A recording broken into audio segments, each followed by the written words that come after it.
Diamond Bank did release results yesterday. We saw pre-tax profit rose fourfold, lifting its shares 4.8% to 2 naira 41 kobo. Well, let's cross to Diamond Bank to get more on these results from Abdulrahman Yinusa, who is the CFO at the bank. Abdulrahman, how are you doing this morning?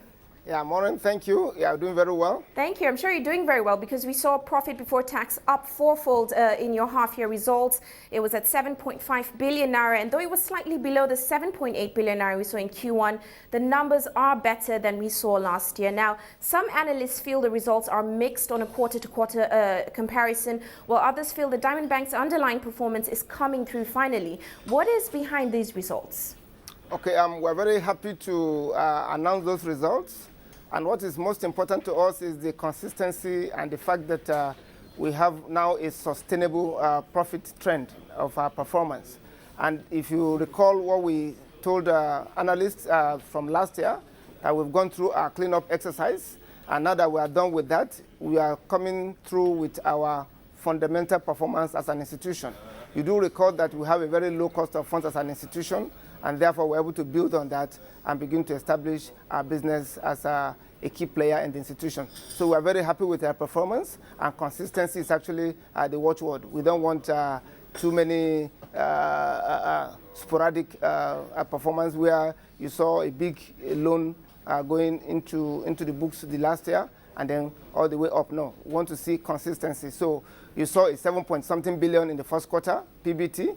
You see another 7-point-something billion in the second quarter PBT. It shows that we are here to stay for the long run.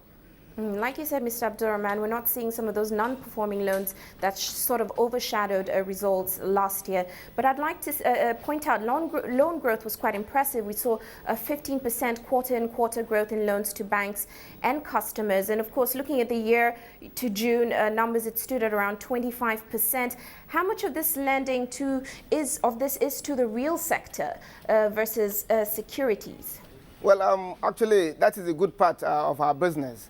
You do know that a lot of Nigerian banks, and Diamond Bank very much so, have stopped lending into what you call the capital market and the bubble in that space. So all that you saw in terms of loan growth were actually into the real sector.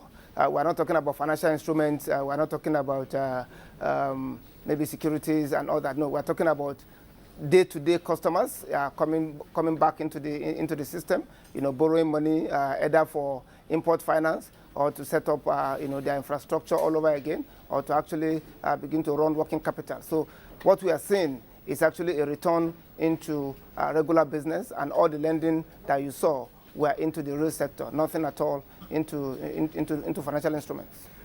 Well, how did you manage cost management this time around? Analysts say that cost management, or how banks are managing costs, is something that we should really be looking at right now. Looking at your results, we saw expenses up about 8 billion naira.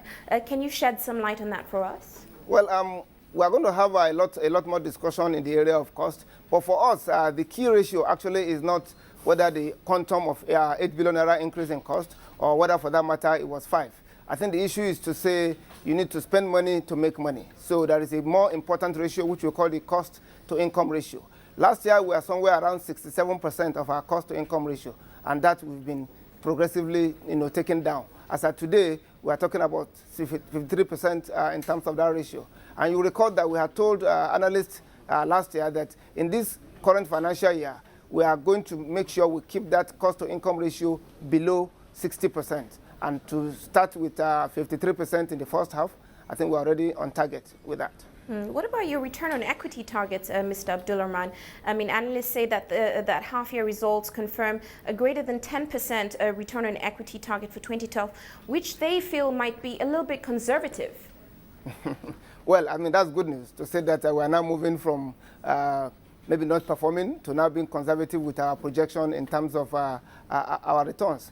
I think analysts should understand that we would rather not overblow our expectations for the year. Remember, this is just the first year after the recovery from what happened last year. So we are trying to be as cautious as possible and put out some numbers. I think we had indicated that our return on equity for this financial year will be above 10%.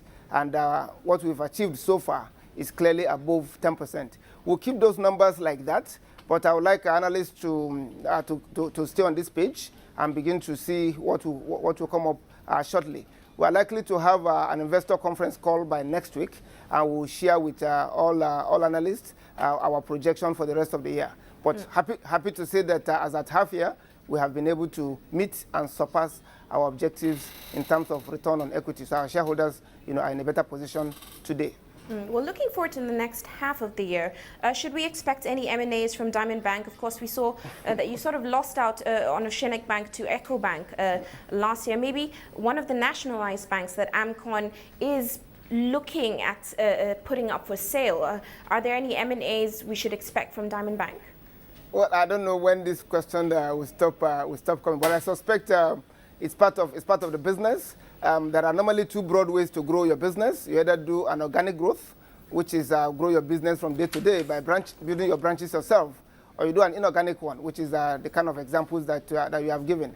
We have not ruled out anything. I mean, for members of our shareholders who were at the last shareholder meeting, we actually got some approvals in place to say if we see anything that is cost effective, something that is value adding, something that we believe has a compelling reason to do an MIA. Why not? I mean, we're in business. We're here to try and make money. But for now, there is no particular target. And for now, we are working very well with our organic growth. And there is no issue at all about how we are going to get to our destination. Recall that we had said that we want to work with the best people as an institution. I want to deliver the best result to our shareholders. And that we are on target right now.